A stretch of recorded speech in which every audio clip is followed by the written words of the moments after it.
Hello again.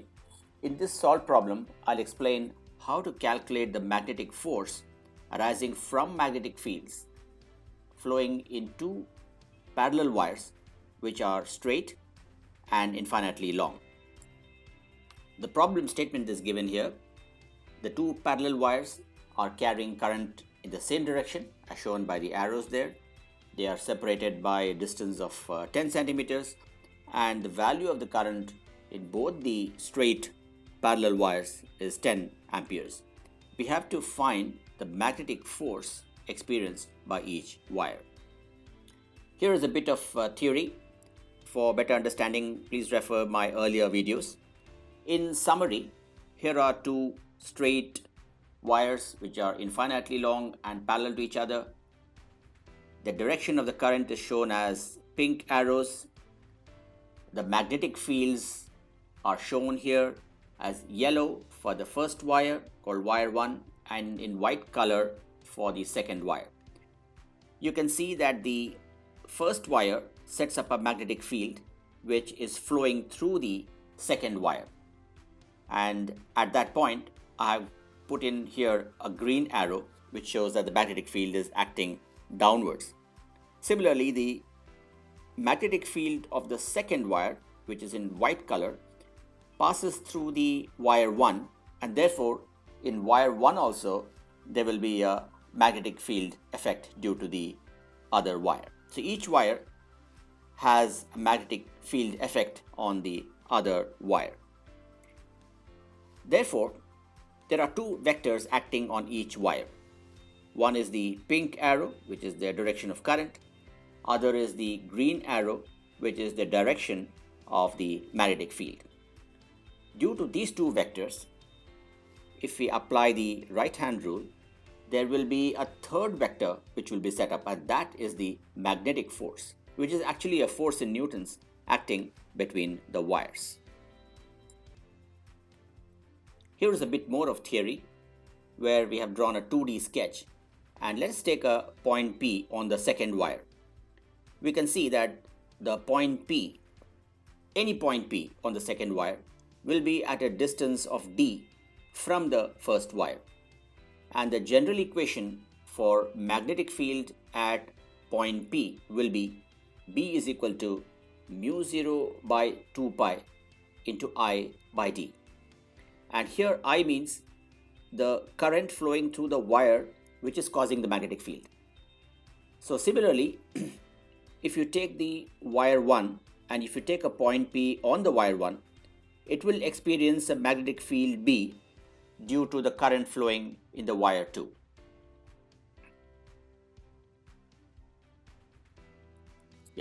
The 2D sketch now becomes more developed, and we have put in the blue colored arrows which show the direction of the magnetic force. And on the right hand side, I have shown you the right hand rule where you can see that the two basic inputs are the current which flowed first, the pink arrow which is shown by the forefinger. The middle finger is pointing downwards, which is the magnetic field arising from the other wire. And due to these two vectors, the output is the third vector, which is the thumb, which is pointing at 90 degrees to the other two, and that direction is shown as the force, which is the blue arrow. So the direction of the magnetic force is now very clear, both for wire 1 and for wire 2. Please remember that the force on the wire 2 is due to the current flowing in wire 1. The force on the wire 1 is due to the current flowing in the wire 2. Now coming to the equation itself, let us take the wire 2. The force vector dF, and it's a vector because it's the magnitude and direction. The force vector dF is equal to the current flowing in that wire 2, which is I2, into the length that we are considering, and we have taken a small infinitesimal length of wire called dl, which is marked out there in the sketch, into the magnetic field B, and that B is actually B1, that is the magnetic field due to the other wire, wire 1. So the force on the wire 2 is due to the current flowing and the magnetic field flowing in wire 1. That's why dF2 will be equal to I2 into dl cross B, and please consider that B is B1. Similarly, there will be the dF force on the wire 1. Now, the magnitude of the force dF, and we can now drop the arrow signs for the vector, we are only considering magnitude. The dF will be equal to I2 into dl, and if you substitute for B from the previous slide, you will get mu 0 by 2 pi into I1 by d. So you can now see that the dF on wire 2 is proportional to the current flowing in the first wire, which is I1. The blue arrows, by the way, are shown towards each other, so the two wires are now attracted towards each other. If the current flows in the two wires are opposite directions, then they will repel each other. We now plug in the values. Mu 0 by 2 pi is a constant, that's 10 to the power minus 7 Tesla meter per ampere. The currents in the wires I1 and I2 are both 10 amperes. The distance of separation between the wires is 10 centimeters. We convert that into meters. The length L over which we are supposed to find the force is 10 centimeters. That also we convert into meters. And we integrate dF because we want to find the force over a given length L. So this is no more just dL.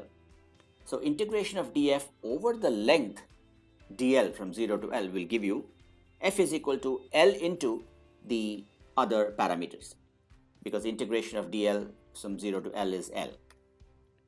With that, we substitute the values.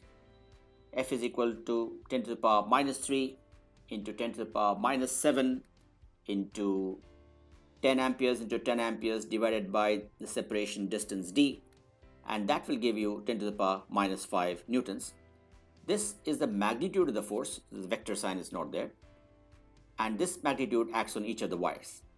The important conclusion here is that even if I1 and I2 are different, F will still be the same, as I1 and I2 are anyway getting multiplied in the numerator.